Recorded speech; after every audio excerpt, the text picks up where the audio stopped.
Mr. Gerald Anderson, abay, eto na, no, booking na patungkol sa third party sa hiwalayan nila ni Miss Julia Barreto. But before that, if you haven't subscribed yet to my YouTube channel, please don't forget to like, share, and subscribe at hit mo na rin ang notification bell for more showbiz updates. Bago tayo first magpatuloy sa ating updates for today's video, nais kong pasalamatan kayo for always watching and trusting this channel. Thank you so much sa inyong palagiang panonood at palagiang pagsubaybay sa mga updates po natin. Maraming salamat po. May pangalan ba? Ang gandong babae mo. Napakaganda, napaka-sexy. 2024 pa, nanonood na si Gerald. Nag-selos ako si Julia. Basta hanggat hindi po nagsasalita si Julia at sasang-ayunan yung sinabi ni Gerald na they're still together, hindi ko talaga mamamatay-matay itong issue na ito. Kailangan talaga may linawin, diretsuhin para matapos na itong usaping ito. Para hindi na rin nadadamay si Vanny Gandler. Naku, eto na nga. Paulit-ulit mang sinasabi ni Mr. Gerald Anderson ang patungkol na sila po ay in good terms itong si Julia Barreto, pero hindi ito kayang paniwalaan or hindi kaya na talagang sakyan ng ilang mga Gerald fans, no? Yung mga fans si Gerald Anderson and Miss Julia Barreto. Lalo na siyempre po, marami pa rin talaga ang nag-aantay sa magiging statement ni Miss Julia, no? Patungkol dito sa hiwalayan di umano nila. Pero katulad po ng sinasabi ni Gerald that they are really okay at maayos ang kanilang relasyon. Pero hindi daw di umano yun ang nakikita ng ilang mga netizen. Kasi meron pong isang lumutang na pangalan na nalilink ngayon dito po kay Mr. Gerald Anderson na hinihinala na siya ang dahilan kung bakit po nagkakaroon or on the rack yung relationship ni Mr. Gerald Anderson and Julia Barreto. Noong March 15, 2024, lumabas sa Abante ang artikulang may pamagat na Gerald nililink kay Vanny Gandler.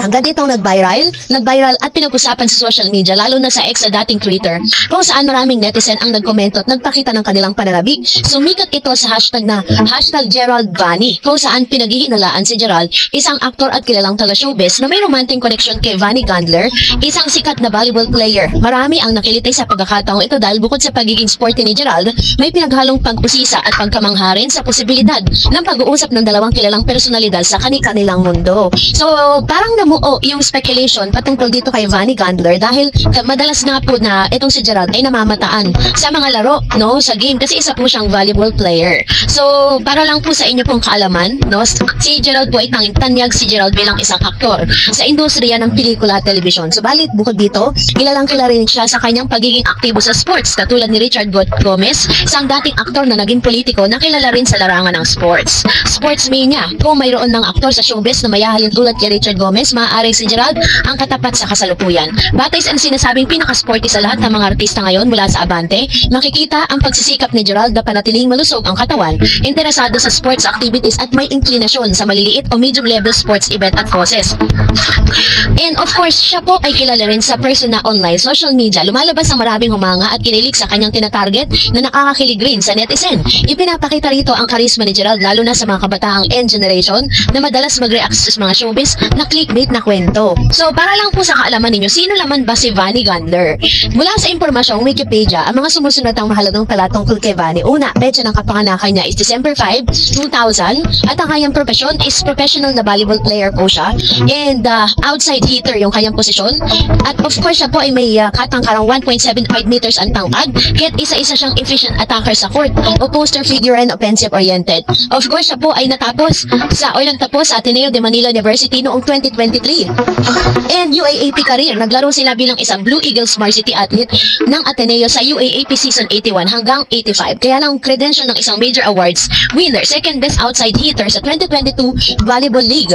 Of course, Signal H Spiker simula 2023, sumali siya sa Signal H Spiker sa Premier Volleyball League sa professional club. Decision ito ay mainit na pinag-usapang skip final year to go pro. So, kilala siya sa kanyang husay, athleticism at sikat sa social media bilang sikat na atleta na fortune. Balitang malapit sa Ateneo community dahil sa performance ito as the newest sa pag-top up ng Ateneo Volleyball Program, which means talagang prominent po itong si Miss Vanny, no? Bilang isa sa mga professional volleyball player na tila baga sinasabi ng mga netizen na ito raw di umano ay palaging pinanonood nitong si Mr. Gerald. Kaya naman na-link yung kanyang pangalan. Sa showbiz jargon at social networking culture, ang link ay isang euphemism para sa may relasyon, interest, or cronies. Hindi nito ibig sabihin na opisyal na relasyon, kundi isang style na talk of the town, isang platito or insinuation na mayroong romantic or friendly chemistry.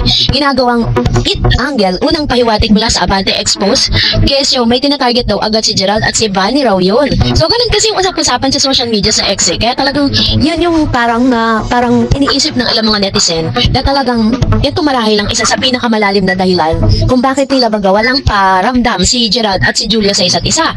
So, ang caption po ng Abante that time, sinasabi nila na ang dami raw kinilig, ang dami natuba nung nalik na si Vanny Gander. Tapos, nagpadaloy ito agad ng hype tweet threads, memes at kiniligan sa ilang hours pagkatapos.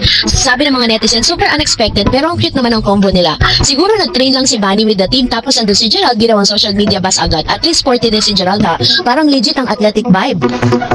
And of course, siyempre, meron daw synergy gym, athlete versus showbiz. Athlete ang pwedeng gamitin ng brands pero sa ngayon, speculation pa rin.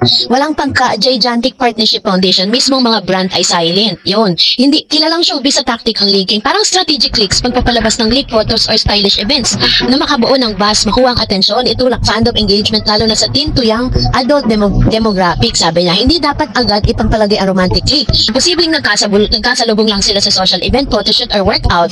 So, posible rin na training idea lang, no? Deeper context. Yan ang ilan sa mga sinasabi naman ng mga fans nitong si Miss Julia at saka si Mr. Gerald Anderson. Pero kung sa ngayon kasi, nananatili pa rin espekulasyon ang mga bagay na ito, not unless na talagang magsalita na si Julia patungkol sa isyong ito. Pero sa ngayon, nananahimik din po ang buhay nito si Miss Vanny, no?